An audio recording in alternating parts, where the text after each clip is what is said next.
Bonjour à tous. Aujourd'hui, nous allons parler d'un sujet qui choque encore une fois.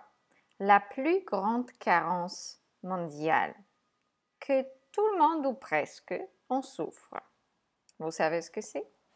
Restez avec nous.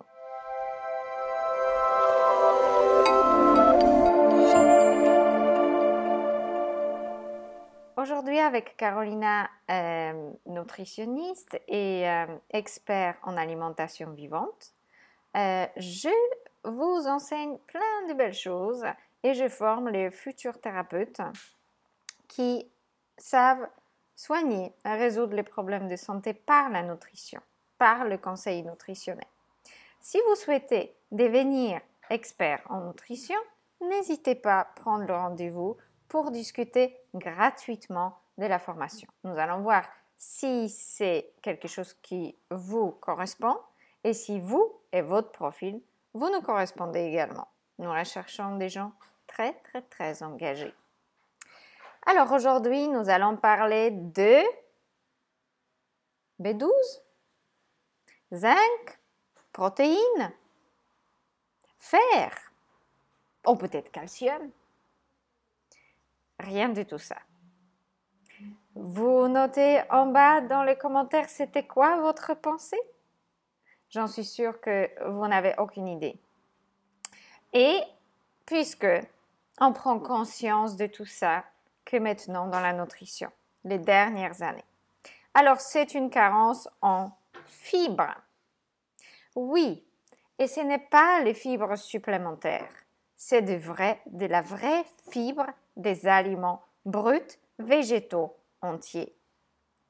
Alors, selon toutes les recherches scientifiques, lorsque l'alimentation paléo, ou si vous voulez, toute autre époque de notre vie humaine sur cette terre, montre clairement que nous avons consommé jusqu'à ou plus 100 grammes de fibres par jour, c'est la moyenne.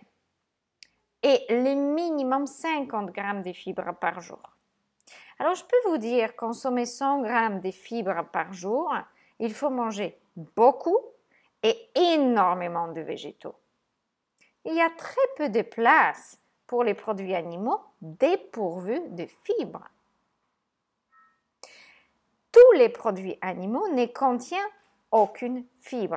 La fibre est essentielle pour assimiler les nutriments, pour nettoyer votre corps, pour faire tout fonctionner. C'est la chose la plus importante pour ensemencer une bonne flore intestinale. S'il n'y a pas suffisamment de fibres dans votre intestin, rien ne pourra fonctionner correctement. Nous parlons tellement de microbiote, de probiotiques, de ceci, de nettoyage du côlon, etc. Et les gens consomment des huiles végétaux, zéro fibre, du poisson, des œufs, des laitages, zéro fibre, et ainsi de suite. Ou vivent très longtemps uniquement de jus, ou principalement se nourrissent de jus. C'est excellent les jus, mais il n'y a pas beaucoup de fibres. Il y a de la fibre, mais il n'y en a pas énormément. Alors, obtenir ces 100 grammes de fibres, il faut être pratiquement crudivore ou essentiellement crudivore avec une grande variété de plantes et beaucoup de plantes vertes. Moi-même, en mettant mes apports caloriques dans le chronomètre pendant beaucoup de temps, je suis arrivée aux 80 grammes, ce qui est déjà beaucoup. Il y a des fibres très douces comme les mangues, les bananes, les papayes contiennent beaucoup de fibres. L'avocat, ça ne râpe pas l'intestin. Ce n'est pas obligé de manger carottes râpées, chou-fleur ou les choux. Vous pouvez manger de la fibre extrêmement digeste qui sont par exemple les feuilles vertes, les épinards, la mâche, la salade. Notre simple salade contient beaucoup de fibres. Mais également les pois chiches, les légumineuses, les céréales complètes pour ceux qui les consomment, la pomme de terre, la patate douce qui sont un meilleur choix et les courges contiennent tous ces aliments crus ou cuits contiennent de la fibre. Alors plus vous consommez une variété de plantes durant l'année, ce n'est pas forcément un seul repas ni dans la même journée mais durant l'année, vous avez beaucoup de fibres variées et un microbiote bien développé. Donc, plus il y a de variétés, plus vos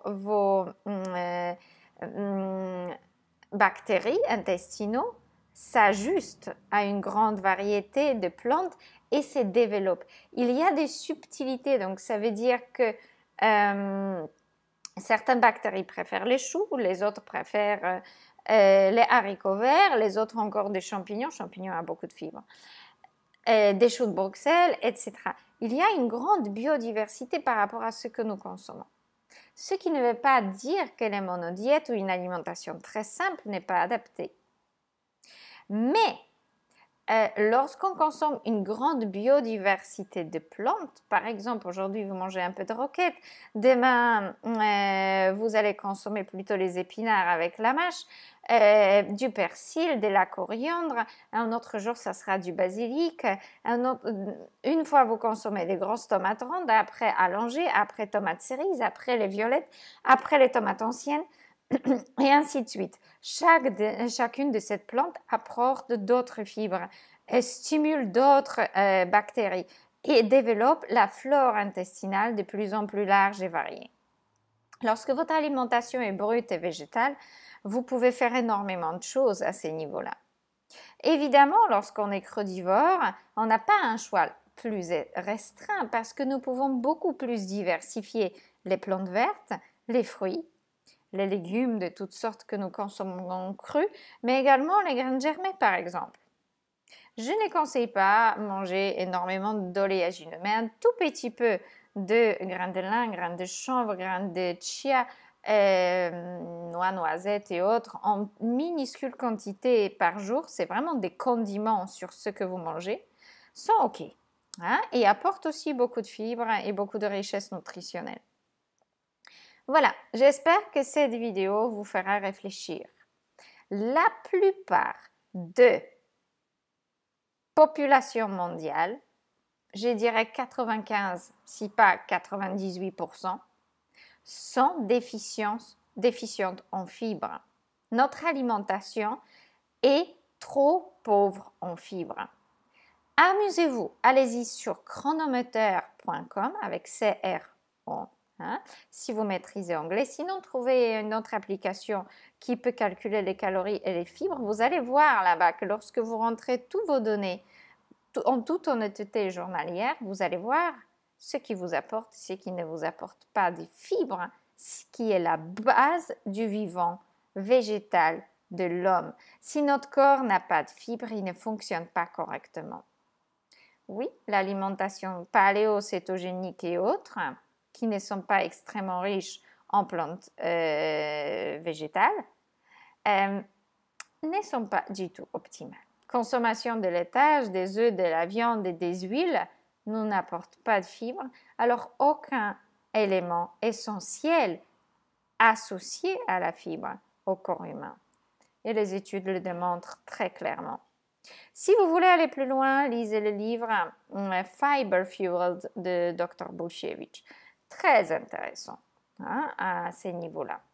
Ce que je ne soutiens juste pas dans son discours, c'est de manger 150 fruits et légumes et autres plantes par jour parce que c'est beaucoup trop pour notre système digestif au niveau de variété ou une seule journée. Ce qu'il faut faire, c'est mettre cette variété à long terme et viser un grand, large choix d'aliments à long terme. Ce que nous avons vraiment fait dans toutes ces années et dans la vie humaine. Et réfléchissez encore. Est-ce que la viande a vraiment eu une grande place dans la nutrition humaine lorsque 100 grammes de fibres est présent dans les sels séchés, l'ADN des dents, etc. La science a démontré, pour manger 100 grammes de fibres, je vous assure, il n'y aura aucune place pour mettre un morceau de viande dans la bouche. À très bientôt. N'hésitez pas à laisser vos commentaires. N'hésitez pas à prendre contact avec nous si vous souhaitez suivre la formation et devenir expert en nutrition vous-même et changer de métier, faire quelque chose d'extrêmement passionnant dans la vie, en tout cas pour moi. hein. Et pour ceux qui s'intéressent à la nutrition, il y a plein d'autres choses passionnantes à faire, hein. Abel est en train d'installer notre nouveau potager, hein. Ça les passionne. Il est aux anges. Voilà, moi je vais prendre la suite après. J'adore semer les graines et cultiver les petites plantes. Et je suis très heureuse qu'on pourra organiser quelque chose ici parce que ça me manque. Voilà, il y a différentes passions que nous pouvons avoir, hein, évidemment. Mais ceux qui sont passionnés par la nutrition, n'hésitez pas à venir vers moi parce qu'on a besoin des thérapeutes. Les gens ont une énorme demande et ont besoin d'aide. Voilà. À très très bientôt. Laissez vos commentaires. Dites-moi, on va jouer un petit peu. Combien de fibres vous êtes arrivé en toute honnêteté sur Chronometer ou autre application? Combien de grammes vous avez arrivé à consommer par jour? Ça va être une discussion vraiment très très bénéfique pour nous tous. Ne cachez rien, ne faites pas absolument plus. Apprenons ensemble. À très bientôt. Au revoir.